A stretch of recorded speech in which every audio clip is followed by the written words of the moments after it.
Good evening, everyone. For those who don't know me, my name is Jason Riley. I'm the chair of the Centerville-Washington Diversity Council. I'd like to thank you for coming out in this and braving the heat. Did anyone have to work outside today? Yay, Park District. Woo. Great. Just a few opening comments. Again, thank you for coming. Quick thank you to the Washington Centerville Public Library. Always does a great job of providing a space for us, so thank you, Charlotte. Thank you to our programs committee, Jerry, Roberta, Carol, Roopsy, Megan LeMaster's on there as well as Kayla. So thank you all. And to the Miami Valley Communications Council for who's recording this, and then we'll have that published and produced at a later date up on YouTube. So I'm going to go ahead and turn it over, do a little mic transfer here over to Jerry Eddy, who's going to be our facilitator for this evening.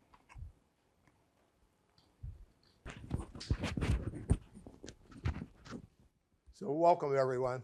We're happy to have you with us. While I get this adjusted, let me mention to you that on your way out, I would encourage you, if you haven't done so already, to pick up a follow-up to tonight's discussion. This is a list of books, and we're fortunate enough to have a librarian on our panel tonight, and she very kindly assembled that list for us. So we thank you, Lily, and thank all of you. We're looking forward to an evening where we hope to be able to better understand individuals in our community and to make our community more welcoming and affirming for everyone who is here. This is a particularly trying time for people in the LGBTQIA plus community because they're under attack in every state. Last year, there were over 550 pieces of legislation introduced in state legislatures across the country impacting their rights. So thank you all for being here and for hopefully being allies of the community. I'm going to introduce our panelists one by one, but I'm going to start with AJ, and then I'm going to ask him his first question so that you can identify that's what he does, that's who he is. This is AJ Kessler is a husband to a husband and the proud parent of 2 fur babies and 0 human children. He holds a BA in theater from Wittenberg University and a diversity and inclusion certificate from Cornell University. AJ is the Southwest Ohio manager of CareSource Life Services, where he oversees a team of life coaches who assist CareSource members navigate the social determinants of health. He serves on the board of the Miami Valley chapter of the American Red Cross, leading the DEI committee. He was a member of the Dayton Business Journal's 40 Under 40 class of 2020. And he's a member of the Dayton Chamber of Commerce leadership class of 2024.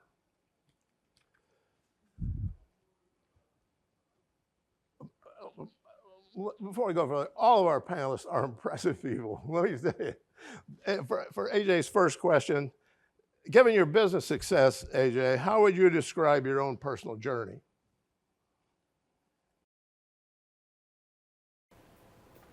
All right, is this on? I'm gonna guess it's on. I don't know if I need it. All right, so given my personal business success, so first of all, yes, my name is AJ, I use he, him pronouns. I also want to lead with the fact that all of my answers are going to be grounded in my experience as a gay man, but also so my marginalization as a gay man, but as a crossroads with my immense amount of privilege as a cisgender white able-bodied man. So that's my experience. I'll try to color it with my knowledge and my understanding of people with other experiences, but when I'm talking about my experiences, that's my own. So my professional journey's been interesting, and I will say that being out and proud and loud in the workplace, this is basically how I dress minus the shorts, Well, if I work at home 95% of the time, so usually it's in pajamas. But if I'm out in the office, this is usually how I'm dressed. I'm colorful. I'm wearing earrings, and I'm not really worried about looking, would you say, professional. And so, being that way, I would say now it's very embraced in my current role. I will also say that I am happier, I'm more productive, I'm less likely to leave. I am just a more engaged employee if I can be 100% fully myself. That being said, I have also been limited because of the fact that I present the way that I do. I've had, thankfully, these experiences are more further in the rearview mirror than they used to be, but I've had on 2 separate occasions very well-meaning individuals share with me that I would get ahead in my career if I just acted and dressed more professional. That being a dog whistle for being less gay. And I know that has held me back. I know that I've been passed over for positions because of that. And I think for anyone who's navigating that sort of experience, it's important to know what success means to you and what you're willing to sacrifice. I'll also say that I've probably been held back because I'm very strict about work-life balance. So it's not just the gay thing. I'm not going to work past 5 o'clock most days unless I absolutely have to. If I'm on PTO, I just came back from a cruise on Saturday. I'm paid time, it's paid time off. So I am off. You don't get to have me, you don't get to have my time unless you're going to pay me for it. So there are positions where you can't do that. And as you get higher in companies, usually that's not accepted as much. So I understand that as well. And I also understand that I could come to work wearing a suit. I'd probably be thinking about how uncomfortable I am in that suit every second of the day. I would be less productive. I would not be paying attention in meetings. I would not be fully engaged and my ideas would be less AJ ideas.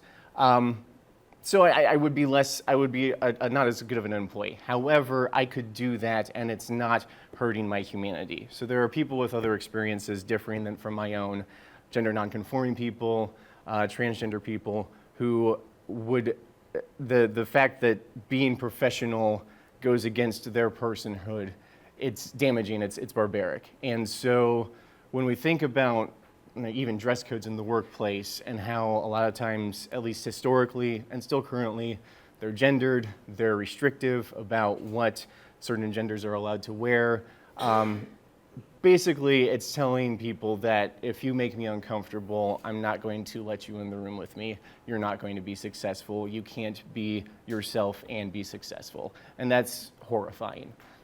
So I think that's where we have to examine it. I kind of went off topic with my personal journey, but that's, I think, where it's very important in thinking that someone with my experience, it's damaging to me, but it's a lot more damaging to people with other experiences, and I think we just need to be aware of that. Thank you very much. Next, Lily Murray. Lily Murray is a reference and instruction librarian at Sinclair College, and while a fairly new resident of Dayton, is a proud member of the LGBTQ community here. I moved here in the summer of 22 for my first librarian position out of graduate school. I'm from Pennsylvania and naturally attended Penn State University, my undergraduate degree. There I completed a BA in Women's Gender Sexuality Study and a BA in History. I focused on queer history, but I took a wide variety of classes that touched on LGBTQIA plus topics. I also took graduate level courses in gender and sexuality studies while completing my Master of Library Science. I'm looking forward to meeting folks from the group tonight and sharing my knowledge and experiences on the panel. Lily, how would you describe the difference between sexual orientation and gender identity? Yeah, they are seemingly simple, but so complex and related. First, very broadly, right, gender, there's a lot of options. Man, woman, non-binary, gender fluid, all of these words, right, everyone's got a gender. That's a wide spectrum, right? And gender identity is, who you are on the inside. that is not always in line with what we are assigned at birth, right? You come out of the womb, you're in the hospital based on, typically genitals, you're assigned a gender.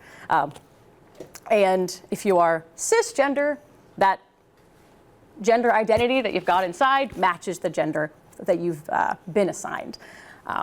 So I'm a cisgender woman because came out of the womb assigned as one, and I still identify as one. That's my gender identity. Now, we've got a lot of options for gender identities, and we all express them differently. So we also all have different gender expression options. I present somewhat typically for what you might assume, a woman might look somewhat feminine. I'm wearing a dress, but I've got short hair, tattoos, right? So I've got a somewhat, typical but not so typical gender representation, right? Expression. And so gender identity, who we are on the inside, your gender, what is it? And expression, how you communicate that to the world. Sometimes what gender someone is, you might not know that from the way that you look at them. And also in certain places, someone's gender identity, they might not feel comfortable sharing it. So it's a complex thing. And so sexuality or sexual orientation has to do with who you are interested in, also in relation to yourself. So if I'm a woman and I'm interested in women, that might make me a bisexual woman, a lesbian, all of these options. And so while it's about who I am romantically and sexually interested in, it does also relate to gender identity because it's about often the genders of people that I am or am not interested in, and then also my own gender, right? Because a whole lot of people can be interested in women, but if a man's interested in a woman, he might be straight, woman might be lesbian. So that is to say, those are some definitions, and it's very complicated, and it's all related. So. We're all complicated human beings. Yes. Chris Reid is our next panelist. Chris is the Director of Volunteer Services for Miami Valley Hospital, Main and South Campus, as well as Director of Spiritual Care for the campuses located Main, South, and North. He has served in this role for 2.5 years and has been with Premier Health for almost 17 years. Mr. Reid is a 2003 graduate of Wright State University and a native of the Miami Valley. He currently serves as an executive co-chair for the Premier Employee Resource Group, PRISM, stands for Premier Respects Inclusive States of Mind, a group committed to cultivating a welcoming culture and an inclusive, safe environment for LGBTQ plus members, allies, and advocates. Outside his work, his number one passion is traveling. He also enjoys tennis, golf, hiking, kayaking, paddleboarding. He's honored to be part of the discussion panel tonight. Chris, how do you see more or less the acceptance of LGBTQIA plus members in our society? Thank you. That's a hard question. So the answer is yes, is what I would start off with. So I'm a kind of a glass half full kind of person. So I would say more acceptance, certainly since I've been growing up the last 15 to 25 years, I've noticed that. But the work continues, obviously, as Jerry referenced at the beginning of the night. And so what we have to do is be aware of those issues that affect our neighbors, our coworkers, and how they really translate into their everyday lives. So that more the negative side. I focus on the acceptance of, I see the acceptance in awareness and education, in the open dialogue that we have on a daily basis, from social media to television. It's becoming more talked about, which is wonderful, which is something when I was growing up as a closeted gay man, closeted gay kid, you didn't really talk about that. You didn't see representation on social media. That social media wasn't even a thing back then, or television. And now it's becoming what we had hoped it would become, I think. And so for me, that's a wonderful thing. I see also the acceptance, I see more acceptance in the current generation that's coming up. I have 5 godchildren, and 3 of them are 15 to almost 19 years old. And I see they have conversations with me.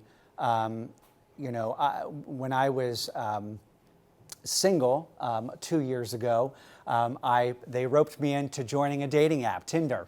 And my, at that point, 13 to 14-year-old goddaughter wanted to go Tinder shopping with Uncle Chris. And so we were scrolling and left and right and all that. And luckily I don't have to Tinder shop anymore because my boyfriend of 15 months is right back there. So kudos to my goddaughter. But the point being is they want to know, when are you coming back? When can we play tennis? When is Uncle Keith coming? When's he going to be back in town? Those are conversations and statements that to this day still flabbergast me as a gay man, that I never thought it would be so accepted for them. They just simply don't care. And when I say care, I don't mean emotion in it. They don't care who I love, who I want to be with. And so that is a place where many of us in our community never dreamt we could possibly have been in. And so I have hope, is my point. And I'm filled with a lot of hope with this current generation and with their beliefs and what they are willing to share, what they're willing to stand up for as well. Thank you. The next introduction I would usually introduce with the Reverend Michelle Wilkey, but she prefers Pastor Michelle Wilkey. Has been an ordained minister with the United Church of Christ since July of 2014. Her first call was at David's United Church of Christ in Kettering, Ohio, where she served for over 8 years as the associate pastor. And we mourn with you the passing of Pastor Brian. In January of 2023, Pastor Michelle began as the lead pastor at Harmony Creek Church, another United Church of Christ congregation, and she is still serving there and loving every minute of it. When she isn't busy pastoring, Pastor Michelle and her spouse, Jay, love to travel and spend time with their 2 dogs, Lemmy and Clark Kent. They also love spending time with their friends whom they consider to be their chosen family. Pastor Michelle prides herself in not being your typical pastor. Once you get to know her, you'll soon discover that that's the truth. Pastor Michelle, what kinds of challenges did you go through when coming out? All right, how much time do we have? Well, to put it short, I'll try to make it as short and brief as possible. But I grew up in a very conservative fundamentalist home. I went to a Southern Baptist church. I was raised in that environment, and so there was challenge after challenge. When I told my mom that I was having same-sex attraction when I was, I think, 13. My mom immediately got me into special groups where there was special prayers over me. My mom even thought about getting me exercise to exorcise the gay demon out of me. I even went through conversion therapy. So I had challenges from left and right. From the time I didn't really come out when I was 13. I just told my mom I was struggling because I was raised in an environment where God would not love me. I was told that God would not love me if I was gay. And I'm a real people pleaser and a God pleaser. So I wanted to do everything I can to try to be who God wanted me to be in order for God to love me. So I did put myself through hell to avoid hell, ironically. And it was awful. It was an awful experience for me. I even went to a more conservative college. I went to Centerville University and survived somehow. And And what I love is that there's a big group of people that graduated from Cedarville and came out after Cedarville. And I am part of a group, and it's called Cedarville Out. And I find a lot of, it's nice to have people that I can relate to, because it was while at Cedarville that I went through conversion therapy. So there was a lot of challenges, and religion, unfortunately, can be used for good and bad. Unfortunately, it was used for bad against me. I grew up thinking that I wasn't loved. I grew up thinking that I would never escape this cross that I had to bear. That's kind of how I looked at it. And finally, after I graduated from Cedarville, I was 24 when I came out, and that was the best thing that ever happened to me. I was also 24 when my church, where I grew up, when they kicked me out after they found out that I was gay, that I was a lesbian. And I'm very grateful that they kicked me out, because I am so glad to be gone from that toxic environment. But the challenges that I still struggle with is that my whole family, for the most part, is still very much involved in fundamentalist conservative Christianity. So that is a struggle that I have to deal with every day. But that's why chosen family is so important to me.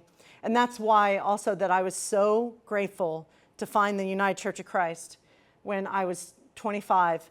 And that's where I found my call to become a pastor, because I was also, there's other issues, because I was a woman, I couldn't be a pastor in the church I grew up in, because women were supposed to be barefoot in the kitchen. And that's something my dad still to this day wants me to be. And I have let him down over and over on that one. But the United Church of Christ, I just want to say, it was the church where I found God, where I found God's love, and realized that I could be 100% who I am, and I could admit and I could see that there was nothing wrong with me, and I had always been God's beloved. And to realize that was just the most freeing thing I've ever experienced in my life, to realize that there was nothing wrong with me. I was not broken. And now I am a pastor. And it surprises me every day that I decided to stay with the church. But I want to be part of trying to get the message out there that not all churches are going to are jerks. Because there are churches out there like Harmony Creek Church, like David's UCC, that will embrace and welcome and say from the pulpit that everyone, and really mean it, that everyone is truly welcome. And they will proclaim and live out a faith that shows that their God, that our God is a God of love, period. And anything that goes against that is just wrong, in my opinion. So, yeah, that's some of the challenges. It's hard to put into words, because I could go on and on, because I still experience some challenges, but I am so moved by the hell that I did go through, because I really want to show others this. I want to proclaim this message that you are loved for exactly who you are. So that's, yeah. Thank you. It's a little all over the place. That's kind of how yeah. Thank you. There's a common question that I had as a second question for several people, and that is, how can we build a more inclusive community? And we'd like you to share your ideas on how not only Centerville and Washington Township, but the entire Miami Valley, and as a result, our entire state, and as a result, our entire nation. I don't know who wants to start. I think this forum, I think we're doing it. I think, by a willingness of a city to highlight this and make it important is monumental. On a hot Thursday night, everyone here being willing to come and listen, be open-minded, open-hearted. So I think it starts there. I think it starts with the home as well too. Talk about it. Have a dialogue. Be okay with taking a stand and share that. Be, as Gandhi said, be the change you want to see in the world. So, and then lastly, with businesses and organizations like mine, Premier Health, that has been willing to commit and put that commitment to the test through our diversity and equity and inclusion, making it a priority, making it part of our mission. So support those businesses and organizations that mirror your values as well.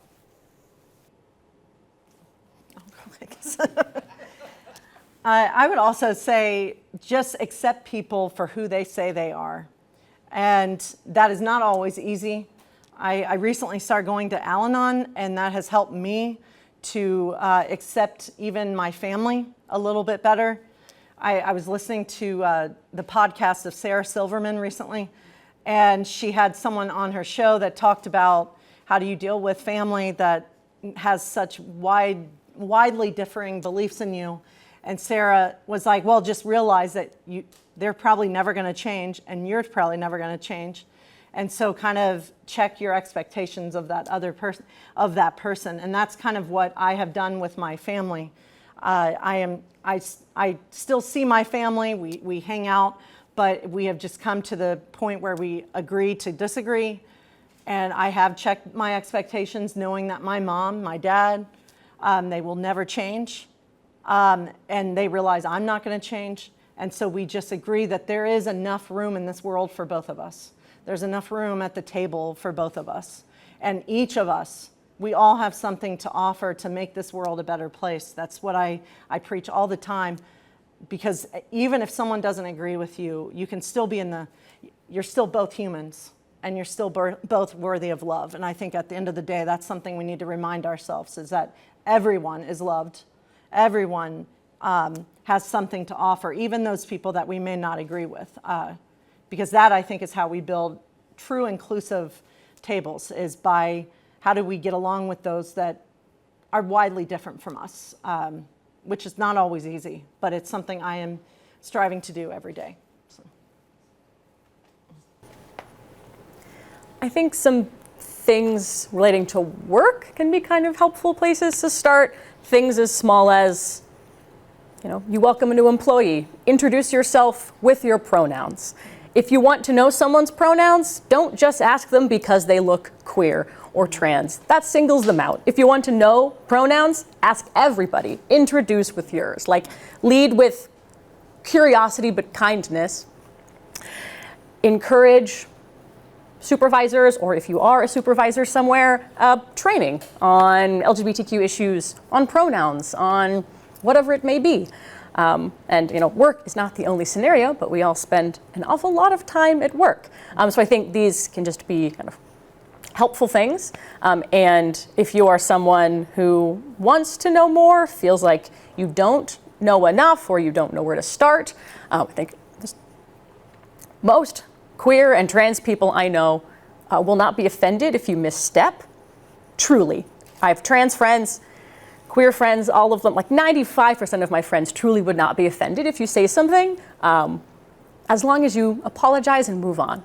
I think that is a huge thing, because again, we're assuming, good intent on both sides. So I think lead with curiosity, kindness, and the small things you can do in your life. So yeah, put your pronouns in your email signature, things like that are also signifying to other people in your organization, in your department, that you, at the very least, know.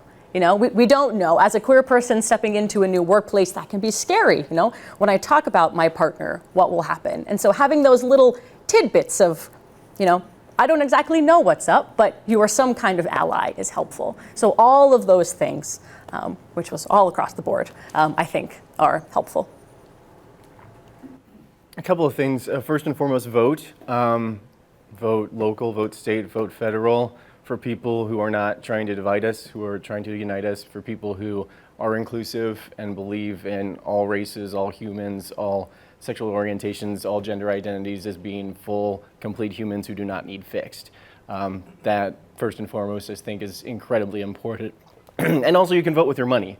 If a corporation doesn't agree with your values, you don't have to support them just because they have delicious chicken or stuff like that. Also, use any privilege that you have to dismantle privilege. Privilege is situational, so everyone in different rooms has a certain sort of privilege. If I walk into a gay bar, I'm one of those most powerful people in the world.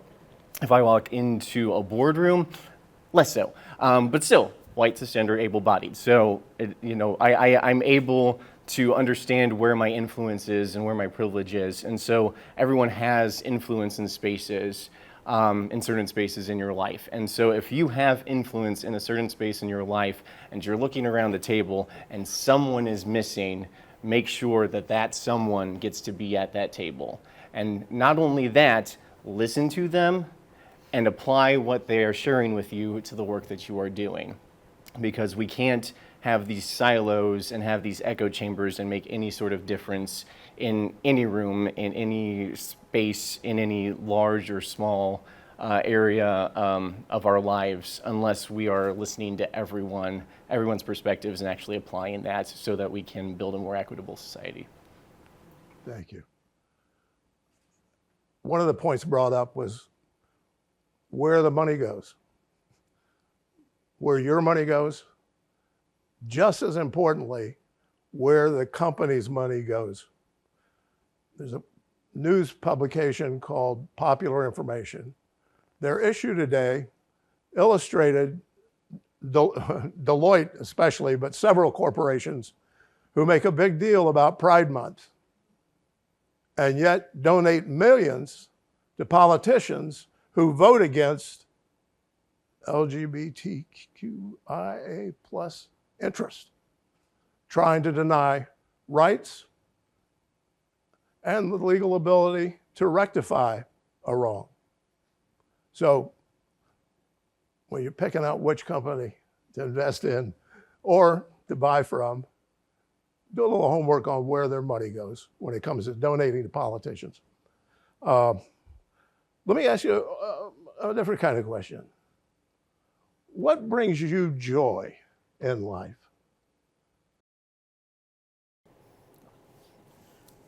A lot of things. The first thing that comes to my mind is my relationships. My relationships with my partner, with my family, with my friends.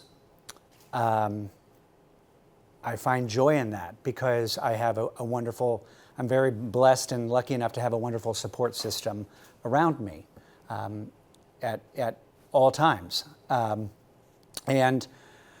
in my bio at travel. Travel is my number one joy, my passion. And I so much so, one of my favorite quotes that I brought, and which I think is applicable tonight in this forum and for Pride Month, but for in general for everyone, is one of my favorite quotes from Mark Twain. And I'll just say, paraphrase a little bit, is travel is fatal to prejudice, bigotry, and narrow-mindedness, and many of our people need it sorely on these accounts.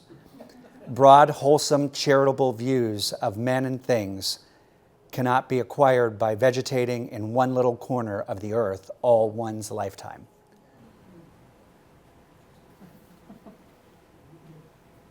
I think this one's pretty universal, but just being authentically myself and feeling very comfortable in my skin, speaking to myself as I would speak to a very dear one, my closest of dear ones, that brings me joy. And I think there are a lot of people who express hate against others because I don't think they have that joy in themselves.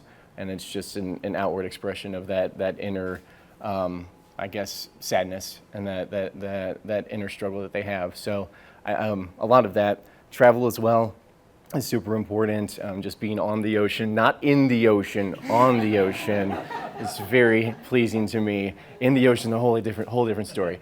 Yeah, those are some things that bring me joy. I think specifically relating to kind of this topic, it's cheesy, but like queer joy, right? Visibly seeing in public, on television, in media, like queer happiness for a very long time. Queerness in media was usually sad. Someone dies, right? The relationship ends, like sadness, right? And I think seeing other queer people, and also, I'm 26, so I'm pretty young, but also there's a lot of queer people younger than me. So when I'm at the library desk, when I worked at many libraries, when young queer kids see me, you can always tell because they desperately try to find something to compliment about me. This is what queer people do to each other. We say, I see you're queer, I like your hat. And I don't really care about your hat, I just see that you're queer and it's exciting to see. But getting to be that also for college students, for high school students, to make those connections that also no one else who's not queer is gonna see that. And so to have these relationships with strangers, to see these things in media, I think is really important. And it's just a certain kind of special that also kind of, in a sense, belong to the queer community too, right? There's this thing that we can see and share with other people that other people probably aren't gonna see. And I think it's pretty cool. Happy Pride, by the way. I keep forgetting to say that. So I thought that was a very good moment to say that. Relating to that queer joy, I would also just say I like to cover my car and stickers. My wife hates it, but I have pride stickers all over my car, and I love when people recognize it and they'll come up to me and they'll say thank you for having that sticker, and so that brings me joy as well. And also, I love being where I'm serving now at Harmony Creek Church. I feel like I am my full, authentic, messy self, and they embrace me for who I am, and I get to be more myself than I've ever been. I am not, as my bio says, I'm not your typical pastor. This past Sunday, I preached, and we had a Barbie doll and a unicorn on our altar. And I love doing that kind of stuff, just going outside of the box. I'm a very outside of the box person, and I never even realized how outside of the box I was until I was able to be even more myself at Harmony. I would also say I love traveling too. I really never got to travel much until I met my wife. I never left the country until I met Jay, and now we've been several places, and we're actually leaving next July, or we're leaving next month. We're doing a cruise in Greece. And so I'm a little nervous because I get seasick very easily, but I did buy every single thing that you can think of. So I'm going to have a patch, I'm going to have a bracelet, I'm going to have everything to help myself not get sick. But I love being around, and we get to go on this cruise with our chosen family because I have a complicated relationship with my actual family of origin. But we are so close, and we get to go, and we're going to be with each other for a week on this cruise. Hopefully we're still going to consider ourselves chosen family after the week's over. But I'm just really looking forward to it. And I love being around my friends, my chosen family, because as a pastor, sometimes you have to wear different hats. And people, when they hear I'm a pastor, they automatically think they put me in a box immediately. But I make them realize I'm not that kind of pastor at all. But when I'm with my friends, I get to be, I don't know, a little more inappropriate at times and goofy. And so I'm really looking forward to that week of just being with them and taking off the pastor hat. So that brings me a lot of joy as well. Yeah. Thank you. Well, Lily mentioned this conversation specifically, but I also like being in rooms with different people from different backgrounds, different races, different ages. I imagine different socioeconomic classes, different belief systems. Michelle's a pastor. I happen to be an atheist. I'm a recovering Catholic, always will be. And I not to quote Schitt's Creek, but to quote Schitt's Creek, I love that journey for you, and I really do. I think it's phenomenal that we can come and have a panel discussion that's full of love and full of openness, and come from different belief spectrums and still be trying to work for the same thing. So I think these types of conversations are vital. They really do bring me joy. I'm going to be skipping out of the room, maybe actually literally, we'll see, as this conversation ends. Here's a question from the audience. If you need a therapist, what are some things you wish they would be considerate of or know? And actually, I'm going to ask the second one along with it. How can the mental health community better serve you? I be fully transparent. I first started therapy with my partner a few months ago, and I think it's been wonderful. It's been a wonderful few sessions. And what we looked for, what I look for is an openness. They have a bio usually, so you can obviously do your research and see if they are familiar with, in this case, LGBTQIA topics, culture, so that they have an awareness that what we're bringing to the table as well for a session. So I think I would encourage anyone to do that. I have never thought of therapy as a stigma whatsoever, and I'm so glad that I did it and want to continue that journey as well too. So, any other thought? Yep. Yeah. Thank you. When I in the past have sought out therapists, psychiatrists, I think kind of requirement for me is that they explicitly mention the LGBTQ plus community. Also, my partner is trans, is non-binary, and so I've helped them find therapists. And I'm a librarian. I like finding stuff, so I do this for a lot of people. Got my degree in finding things, so it's good. And that also that they really mean it. You can be well-meaning, but don't put it if you don't really mean it. Do the work, understand, gender and pronouns and all of these things, because it's one to say like, I'm striving to be an ally, but if you really truly want to support trans clients, you have to really get it. And so they've had, therapists misgender them, just not fully understand. And so it's okay if you aren't there, I think, to support people, but to know also where you're at. So I think that I would seek out someone who very explicitly mentions the LGBTQ plus community, and then, in conversation you can tell they really mean it, they really know it, they really understand it, and they think about it a lot. I don't want to be the first person that is queer that has a trans partner, because then they're going to have to be doing work that I don't really want to be around for. So speaking of that, I started therapy in 2018, and my first therapist was on his bio said he was an ally to the LGBT plus community. But when I started to see him, I quickly realized that maybe that's not 100% true, because our sessions became more like him asking me to explain what a lesbian was. And that was not what I was there for. I was not there to help him be woke. And so I was able to find a therapist that I know for a fact lives it out, says that she is an ally. And I know without a doubt in my mind that when I go to see her on a monthly basis, that my full self will be welcomed. And she's not asking me questions about my orientation. She's asking me questions about how I am doing as a person. And so that has been just truly helpful, because I am a big proponent of therapy. You don't need to feel like everyone should be in therapy, whether or not you feel like you need to be. I think sometimes, Inside Out 2 reminds us of that. If you have not seen that, plug in for that movie. But yeah, that's what I would say. Just find someone that you feel comfortable with. And if you feel even a slightest bit of discomfort, then find a new therapist, I would say.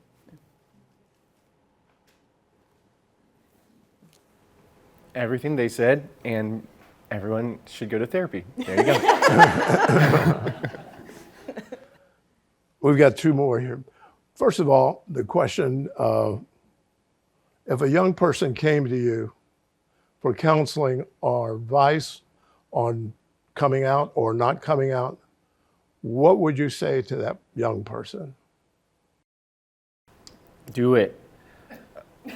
That's the short version. Yes, find a way to do it, because it releases you from such a burden that it's worth it. But before you do that, understand what safety means to you, what psychological safety, what physical safety means to you.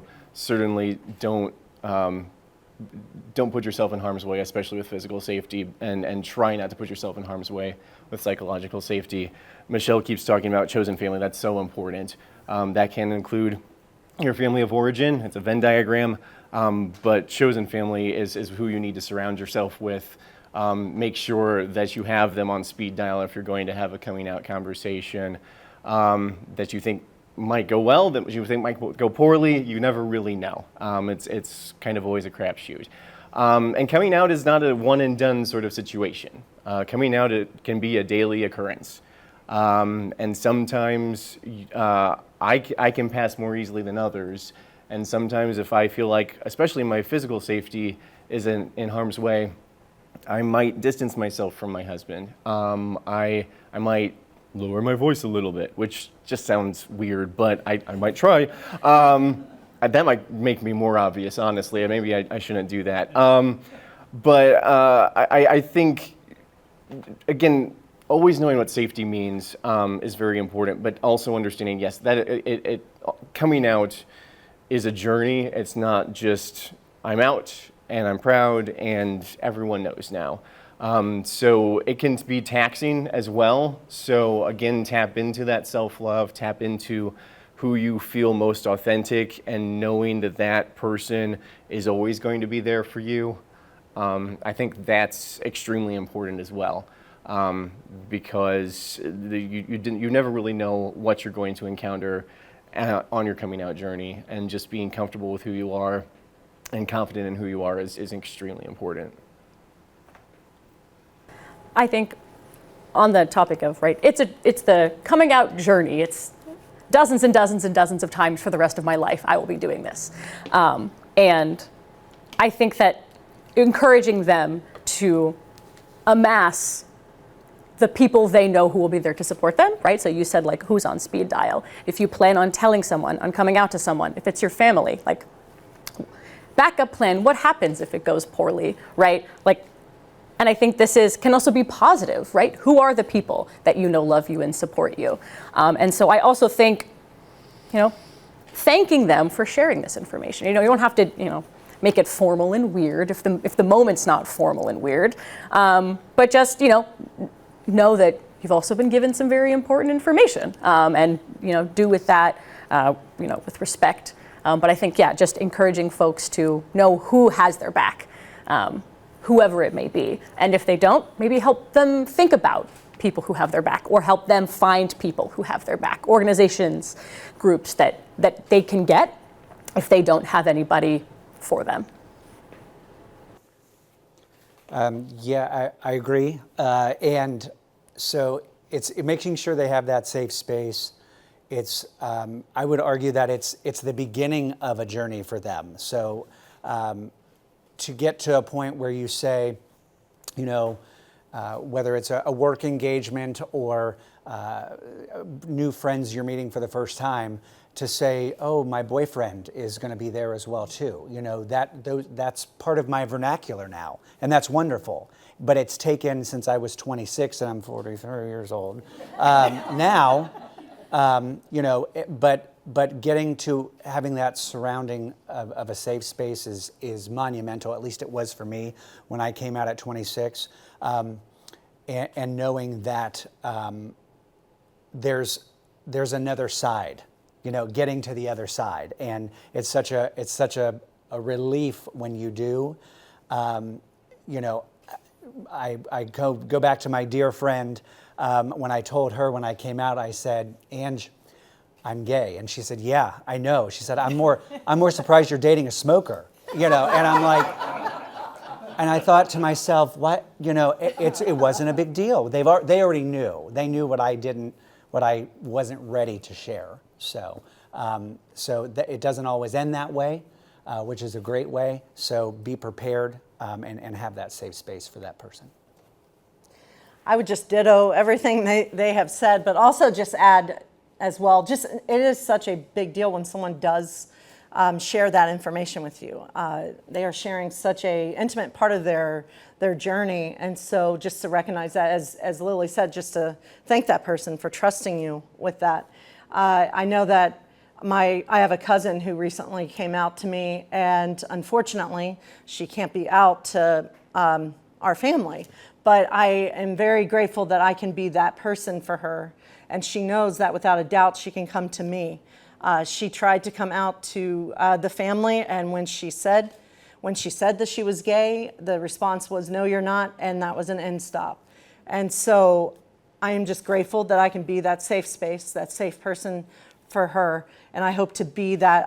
And that's what I strive to be for anyone that would share with me that part of their journey, because it is so important that when you do come out, you can feel free, that you know that you're not going to be judged, and that the first thing that you should say to someone when they do come out is, you are loved just as you are. Nothing has changed. So,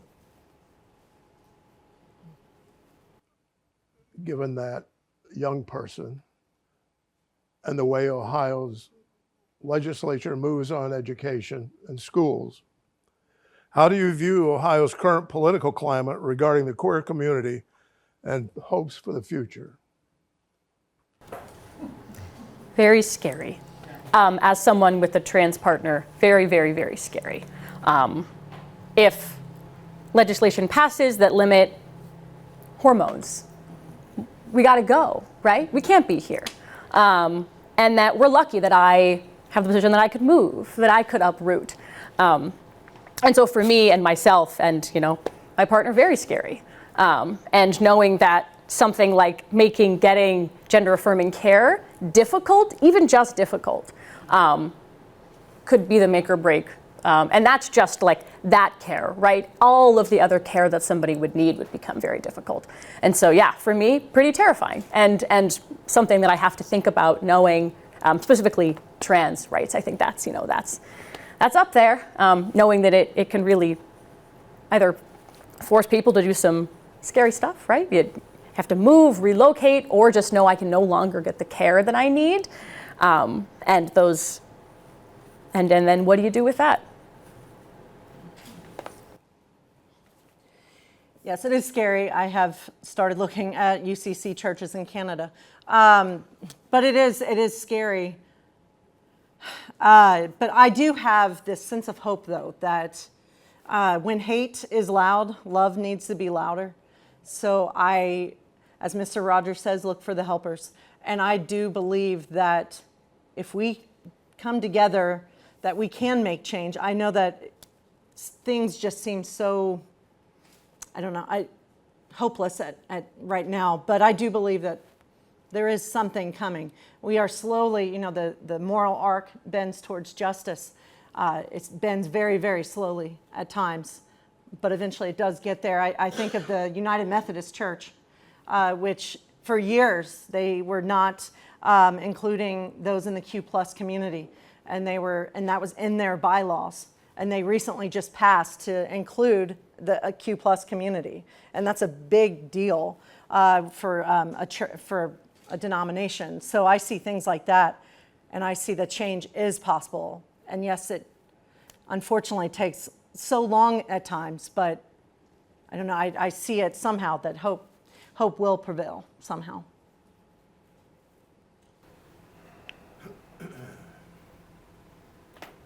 Very much what they said. I do think it's terrifying. I think it's important to state, though, that it's terrifying for all marginalized communities. It's not just the Q+ community.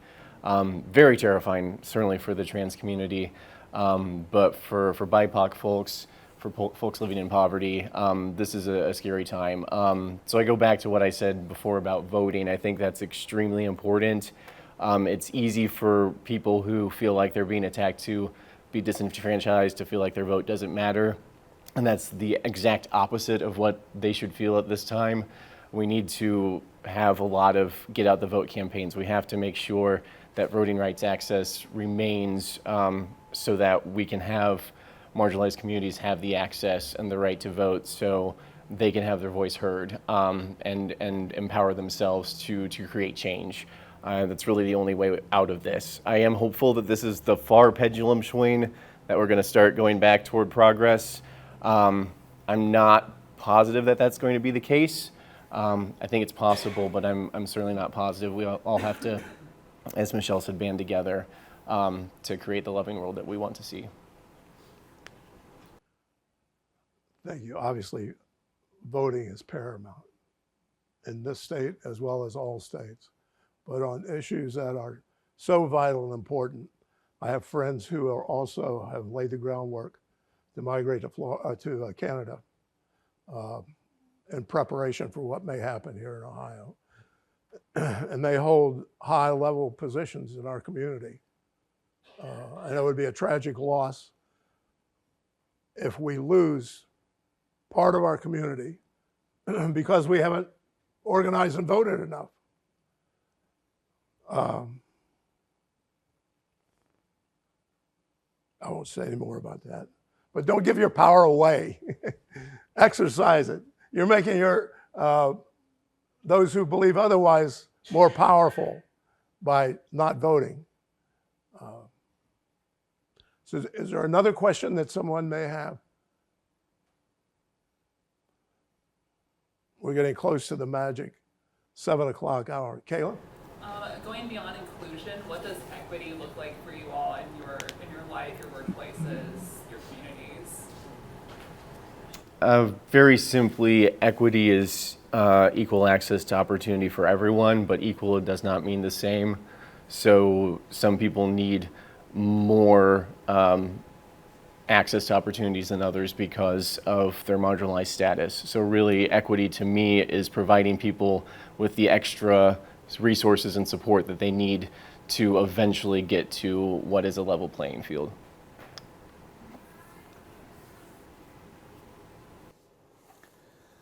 I agree. We have, with our employee resource groups at our hospitals, it provides a place for everyone to kind of come together and get to know one another, explore positions, that they might not have seen or heard of, and it breaks down those barriers of titles. It breaks down those barriers of jobs and what folks think that other folks might do. And it's a good opportunity to just be more cohesive in the workplace, so that we can relate with allies, with members of our own community. We have multiple different. We have African American ERGs. We have women's ERGs. And you don't have to identify as any of those groups either to be in those groups. So that, I think, is very important as far as for that cohesion for an organization and a business as well. And I would also say just recognizing that we are all different, we all have different needs, and we may be together, but we're not all the same. That kind of, when I think of equity, I think of that, and meeting people where they are at, and trying our best to provide for them where they're at in life, and recognizing that not everyone's at that same place in their lives. So. And I think for me, I think a lot about what you've said many times, which is like LGBTQ, right? We talk about it broadly so we can have these conversations, but that it is so different person to person. That, intersectionality, these various intersections of our identities aren't just, plus one. I'm a woman, I'm queer, but that we think much more broadly about the most marginalized communities, right? That queer, trans, Black women don't just have those various identities stacked on, they are accumulating, they are culminating in this experience in this country. They experience so much violence because of all of those identities that compound, right? And so I think equity is thinking broadly about all of these identities and acknowledging that we all share some things. I think that we're a good representation, right? If we all share some, but have a lot of differences. And I think, remembering that when we think about, LGBTQ rights and inclusion, that it also is heavily reliant upon reproductive rights and women's rights and socioeconomic, support of marginalized communities. So knowing all of these things when we think about equity, it's not just one, that the most marginalized communities are members of various marginalized communities. Southern Baptists were formed because after the Civil War, they did not want to align themselves with the rest of the Baptists who accepted the end of slavery. Southern Baptists could prove to you in the Bible why slavery was ordained by God. And that's what formed the Southern Baptist Church. They have eventually left that position, and I think we can take hope that over time people can change, that people can change. And it's when we all have more in common than we have in conflict. And it's precisely when what we have in conflict is in the news that what we have in common must be stressed. Thank you all for being here, and thank you to the panel. Thank you to everyone here.